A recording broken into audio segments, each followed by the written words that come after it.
Bismillahirrahmanirrahim. Assalamu alaikum students. Welcome to my YouTube channel. I am Rifat and today we are going to start the stanza number 2 of Ode to Autumn. Ode to Autumn का जो है वो second stanza हम start करने वाले हैं, तो चले शुरू करते हैं. Who hath not seen thee oft amid thy store. Explain करने से पहले मैं आपको बताना चाहूँगी कि इस ओट के अंदर ओड टू ऑटम के अंदर कीट्स ने ऑटम को जो है वो पर्सोनीफाई किया है एक वीमेन के साथ, कि ऑटम जो है वो एक औरत की तरह है. अब इसके अंदर पूरी जो बात की जाएगी औरत के बारे में बात की जाएगी, लाइन बाय लाइन एक्सप्रेशन में आपको बताऊंगी. और उसको पर्सोनीफाई किया है ऑटम को एक वीमेन के साथ, एक ऐसी औरत जो कि देहाती है और एक वर्किंग वीमेन है. तो चलें एक्सप्लेन करते हैं. Who hath not seen thee oft amid thy store. Who hath not seen. अब वो कह रहा है कि किसने नहीं देखा दी तुम्हें, often अक्सर, amid दरमियान, thy store. Store means ऐसी क्रॉप्स जो कि हार्वेस्टेड होती हैं. हार्वेस्टेड क्रॉप्स के अंदर जो है वो किसने तुम्हें नहीं देखा. ए ऑटम, औरत के बारे में बात करें. Sometimes whoever seeks abroad में फाइंड. अब अगर कोई भी तलाश करना चाहेगा ना तुम्हें, वो तुम्हें पाएगा. में फाइंड पाएगा. दी सीटिंग, तुम बैठी हुई होगी. केयरलेस, ना परवाह किए हुए. ऑन आ ग्रेनरी फ्लोर, एक ऐसे फ्लोर के ऊपर, मीन्स हार्वेस्टेड क्रॉप्स, जो फसलें कट गई होती हैं उनके ऊपर तुम केयरलेस बैठी हुई नज़र आओगी, जो भी तुम्हें तलाश करेगा. Thy hair soft lifted by the winnowing wind.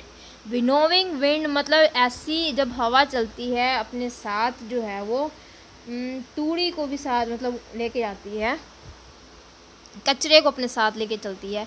Dai hair, अब तुम्हारे बाल जो हैं वो आस्ता से ऊपर उड़ेंगे. बाय द विनोविंग विंड, जैसे ही हवा जो है वो चलेगी. और on a half reaped furrow sound asleep. इसमें कीट्स कह रहे हैं कि एक ऐसी फ्रो मतलब क्यारी को कहते हैं, एक ऐसी क्यारी जो कि हाफ ही तुमने उसको रीप किया होगा, तुमने उसको काटा होगा फसल को, और तुम सो जाती हो. सोती क्यों हो? Drowsed with the fume of poppies. Poppy कहते हैं फ्लावर को, कहते हैं पॉपीज़. ये फ्लावर्स, इनकी जो स्वीट फ्यूम्स होती हैं, इनके जो स्वीट फ्रेगरेंस होती है, इससे इंसान को नशा सा चढ़ जाता है और उस औरत को जो है वो नींद आ जाती है. Drowsed with the fume of poppies while thy hook,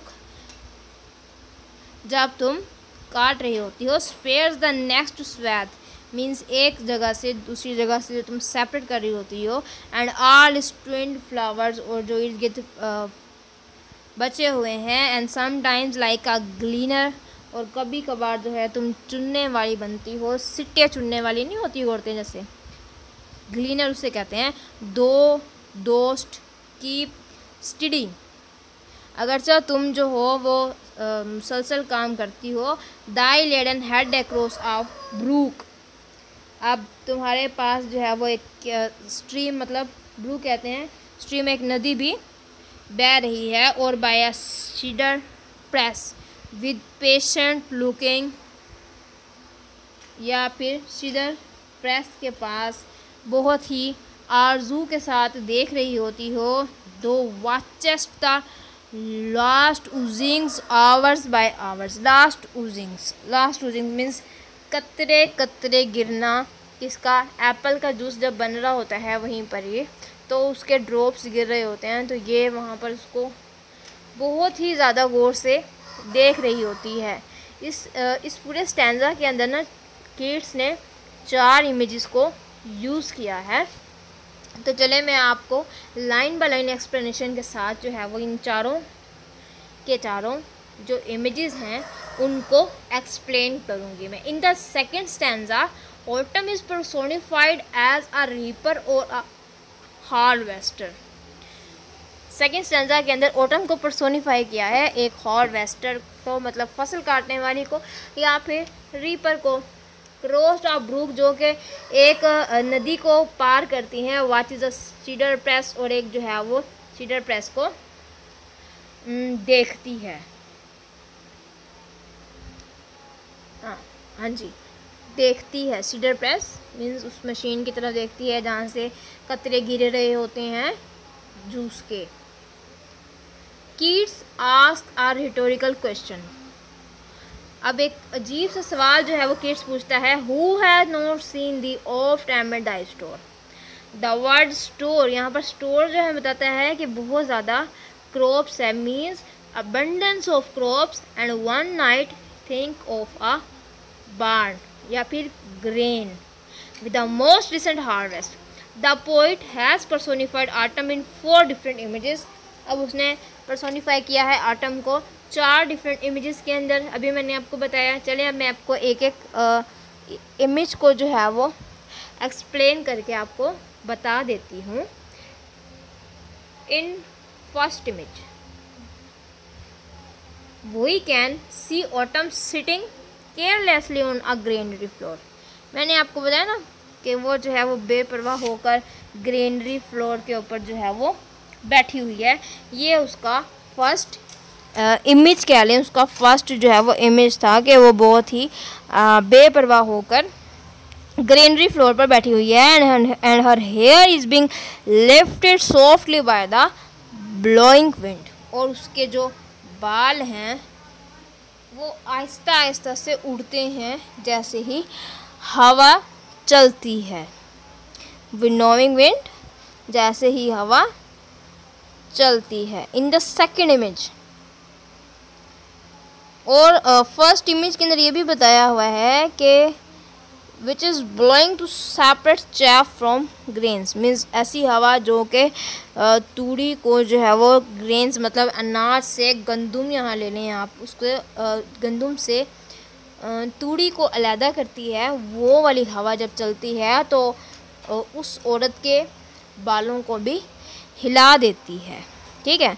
in the second image, दूसरे इमेज के अंदर, she can be seen as enjoying a sweet sleep और on a फुरो।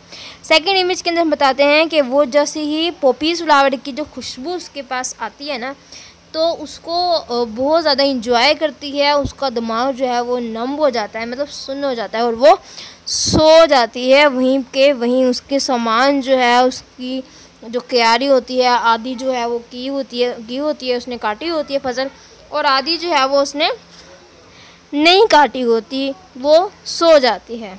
She lies on the furrow while the hook or sickle that she uses to cut the flowers lie unused। ठीक है।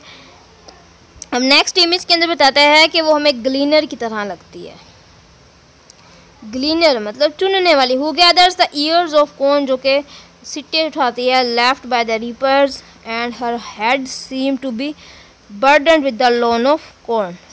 अब जैसे ही ये सिट्टे चुन लेती है, इनको एक बंडल में पैक करती है, उसको अपने सर पे रख कर चली जाती है। लास्ट इमेज में बताया है कि this women can be seen by a steadier press. Her face gives a patient look and there is no worry और एंग्जाइटी। और कोई इसको परेशानी नहीं है, कोई इसको गम नहीं है। While she is watching the last using of Apple juice hours by hours. और वो आखिरी जो सेब कतरे होते हैं उनको गौर गौर से देख रही होती है। आगे हम डिस्कस करेंगे स्टैंजा नंबर 3 में। तब तक के लिए अल्लाह हाफिज़।